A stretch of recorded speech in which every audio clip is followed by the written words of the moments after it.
Hi, I'm Heather Schmidt, occupational therapist and founder of Integrative Education, and I'm here today with Shelley Mannell, physical therapist, who will be speaking at our 2021 Integrative Education Symposium to be held on February 26th and 27th. I'm excited that Shelley is going to be teaching the dynamic relationships, a contemporary approach to postural control, which will be on Saturday, February 27th. So Shelley, thank you so much for being here with me today. My pleasure. Thanks, Heather.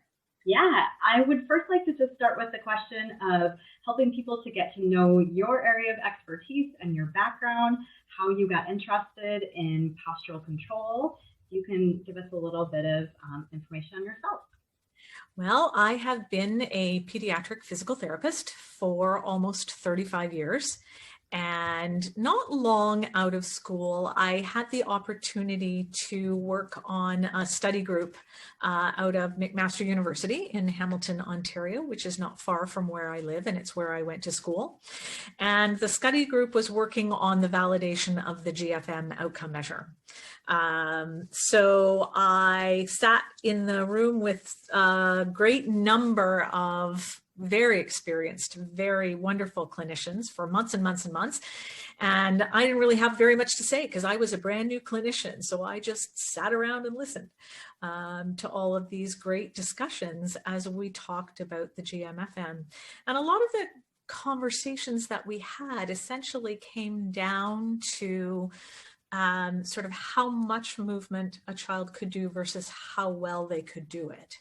And those conversations often led to discussions about, sort of underlying concepts in postural control. So I would, listen, have my ears open at all times. And then I would run home and, do more reading or wander through the campus bookshop because I was on the university campus and just look at, what books were now being recommended in the program and what readings were happening through the journals. And I was able to start to develop a real interest in postural control, so much so now that I refer to myself as a bit of a postural control nerd. If it's there, I'll read it. And then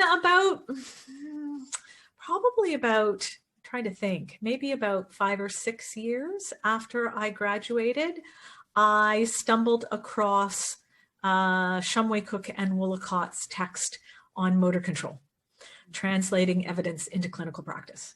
And it remains one of my favorite reads. There you go. There's the postural control nerd right there in a sentence. Favorite reads, postural control. But I was fascinated about their discussion of dynamic systems and how much more complex postural control really is than, what we sort of think of when we say, oh, well, how's their balance?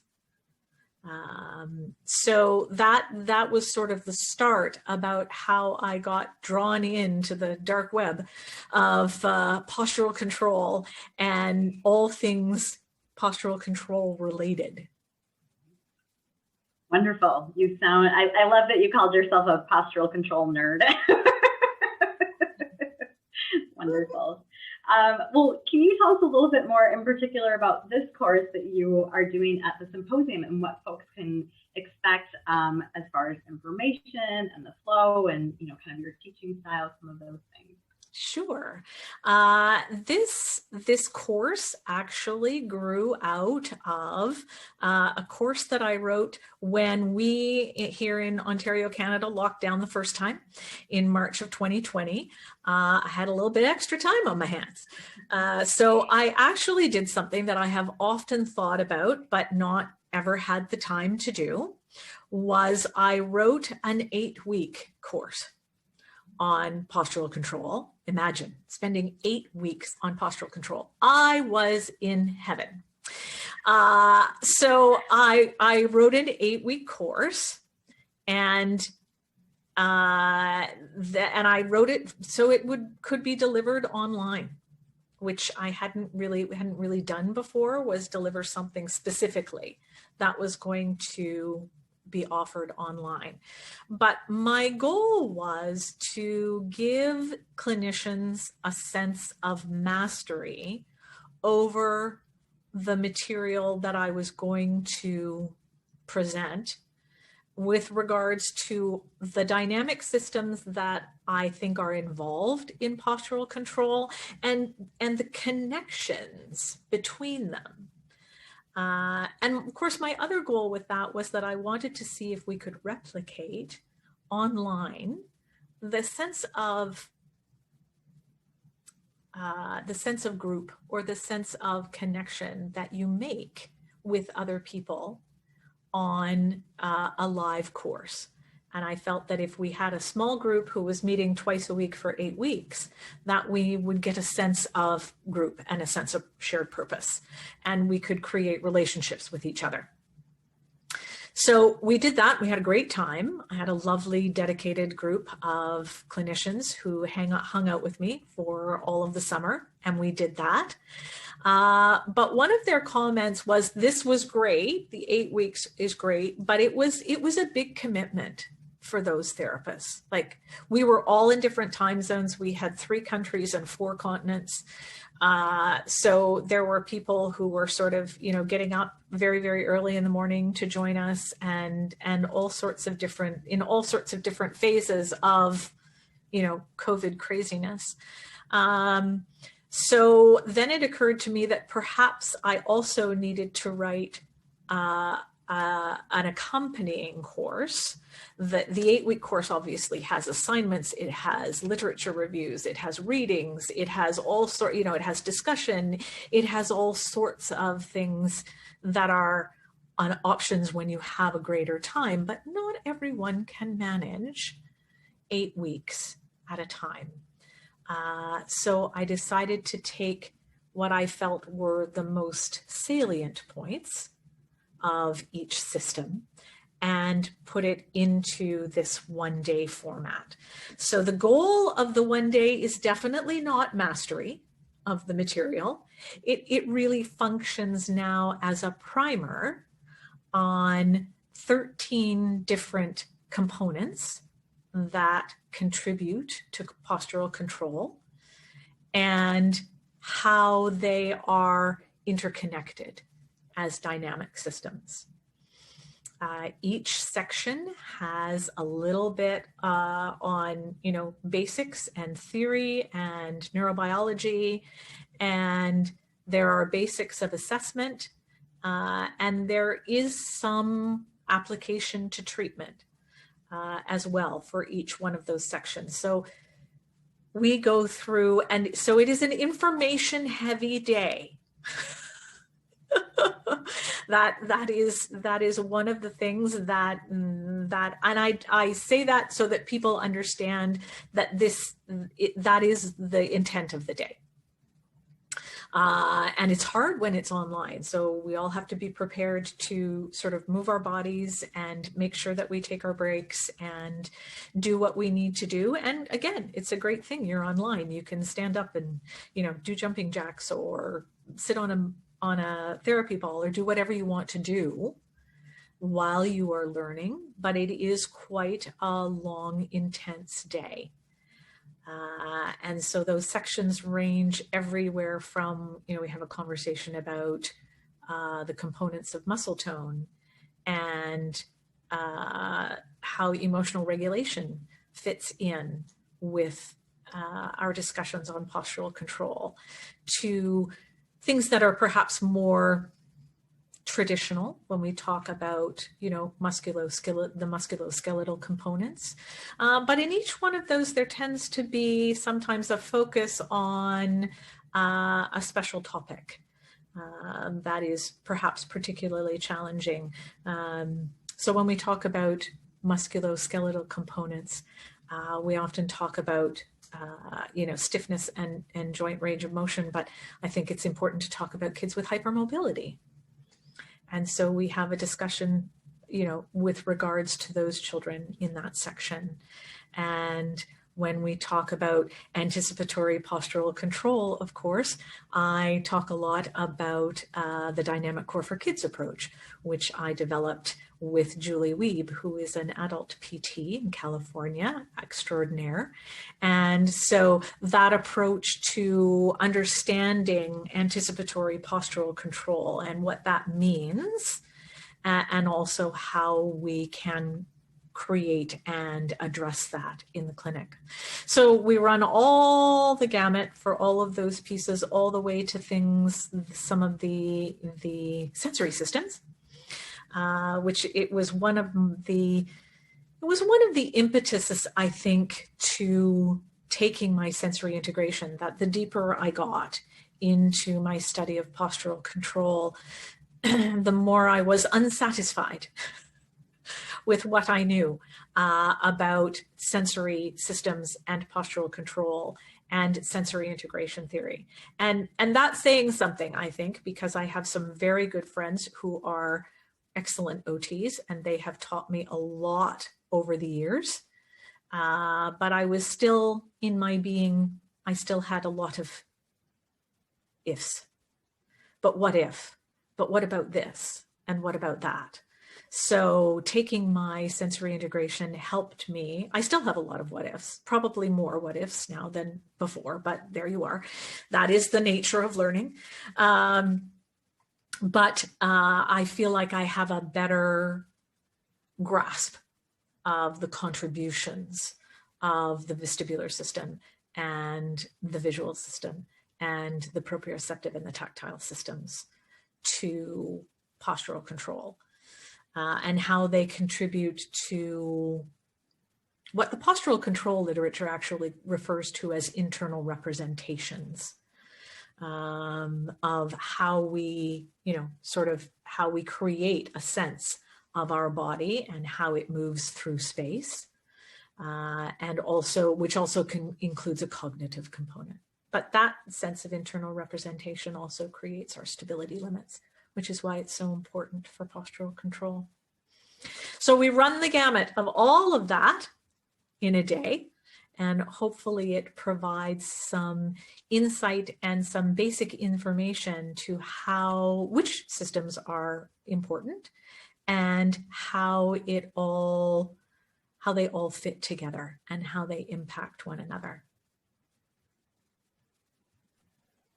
I think this course is just such a beautiful culmination of your work and of bringing all of those pieces together in one, I can't remember what term you used, but having a culmination of the most important pieces. And so I think people are going to receive a lot of information from you that day. And I'd love if you could speak a little bit more to the type of person or clinician or experience level that could benefit the most from taking this course, or who this course is really targeted to. Well, the course, because it speaks to a lot of assessment and treatment, it is targeted towards physical and occupational therapists in pediatrics, as well as speech language pathologists. A lot of our approaches for oral speech have at their essence the understanding that there is trunk stability or postural stability before those approaches can be best implemented. And so again, the appreciation for all of us that postural control is pretty complex. And so there's a lot that goes into thinking about it and a lot that goes into treating it. And that there are both motor components and sensory components, right? We've said this before. Somewhere along the line, PTs got better at motor components and OTs got better at sensory components. But we need to have all of those pieces, at least at a basic level, to understand how a child is creating that foundation for functional movement. It doesn't mean that I have to be an expert in all of those areas, but I do need to have a working knowledge of all of those areas. So when I look at the type of clinician, I always like to say I could take a course 5 times and still get something out of it, because each time you have an opportunity to work with the material, and then you have more questions, and then we end up with more questions than answers. And I've often thought to myself, oh, really like to take that course again. It's probably not, financially feasible for me to take all the courses that I ever took again. But I am, again, a learning junkie, so I could probably do that. But so the essence of what level, I think, when you attend a course, you get out of it what you're, where you're at. Even if it's only, grasping the basics, then that's where you're at. And so more senior clinicians will have more complex questions.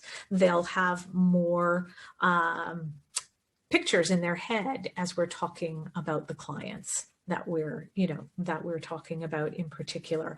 Those of us who have seen a lot of clients can have those pictures readily in our minds and say, oh yeah, so-and-so was like that. When we're a newer clinician, sometimes it's hard to have those pieces in our head, but then it works in the reverse. So we have the discussions in class, and then they find themselves in clinic seeing a child and they think, oh, this is the type of issue that we were talking about in class. So I think it can work both ways. And one of my hopes is that people feel comfortable, regardless of where their strengths lie, in learning about the other pieces, whether or not you have a strong sensory background and not a strong motor, or a strong motor background and not a strong sensory, that by the time we're finished, we'll all have a basic level of competence in all of those areas. And the understanding about, gee, maybe I should pull somebody in for this. I'm not really positive. Maybe I need just an extra pair of hands, or maybe as a PT, I want my OT colleague to come on in, or I just want to have a discussion with them about this, because this is something I want to tease out a little bit more. Thank you. I think that's really helpful to know when folks are looking at the information, if it's the right course for them. I want to jump back. I was thinking about something while you were talking, triggered something you had said earlier. I'd love if you could talk a little bit more about the connection with postural control and regulation. I know for a lot of our clinicians and our folks right now in the last 10 months with the pandemic, self-regulation and managing our emotions as adults and our children has been ever present. And I know that postural control plays a role in that. And I think, I know it's going to be talked about in the course. I'd love if you could just touch on that for a few minutes to just help people see and think about that connection as another reason why postural control is so important. Well, one of our major muscles that helps us regulate is the respiratory diaphragm, because it has such an impact on the autonomic nervous system and such an impact on the vagus. That vagus nerve travels right through the diaphragm, and consequently it has a huge impact on regulation and downregulation in particular, but it also has a huge impact on postural control, because the respiratory diaphragm pelvic floor partnership is a key piece of central stability. So we have, again, there's that overlap between motor and sensory. The respiratory diaphragm, it's important to understand the mechanics of breathing and how we want the diaphragm to work, how it works best for regulation, and how it works best for postural control. And of course, how it works best depends on alignment. Just like any of the other muscles in the body, they are most easily recruited when they are in their mid-range. Again, one of the first things that we learn in physio school, right? The length tension curve relationship. Every physio in the world can, can recite that to you. And so when we understand what alignment we're looking for and what mid-range control of the diaphragm looks like, then we can understand why our children are struggling with postural control and they're struggling with regulation, and maybe what we can do about it in order to treat both of those things. Thank you for that. I appreciate it. I am so excited to have you coming in February. I think this is going to be a wonderful one-day opportunity for clinicians. Before we end our time together, I'd love to just ask a question for the viewers to get to know you a little bit better. What are some of the books on your nightstand right now, Shelley? Well, I'm afraid there are no big tombs of fiction literature. I am not a big fiction writer. I have a book that comes in my stocking every year from Santa. And as I put it on my list, my family laughs as they look at the books on the list and say, no, Santa's not going to bring you that for Christmas in your stocking. So the books that are on the nightstand in the moment are a book on nonviolent communication that I am reading. And again, hoping to take a course on compassionate communication, dealing with how we, thinking about how we approach more difficult topics with our parents and our colleagues, and areas of dissonance and disagreement. So there's that book. There is the prerequisite, the neural control of the respiratory muscles. Is there? There's a page turner for you. And that'll put you to sleep right off the bat. And then the last one is called The Rise by Sarah Lewis. And it is a book on the concept of failure and mastery. Thank you so much, Shelley. I can't thank you enough for your time today. We look forward to seeing you in person, right? Virtually again on February 27th. Again, Shelley's course is Dynamic Relationships, a Contemporary Approach to Postural Control. You can visit our website to get more information, www.integrativeed.com, for integrative education's information on Shelley's course and registration. And we hope you join us for the course in February. Thanks again, Shelley. I appreciate your time today. Thank you. I look forward to seeing you in February.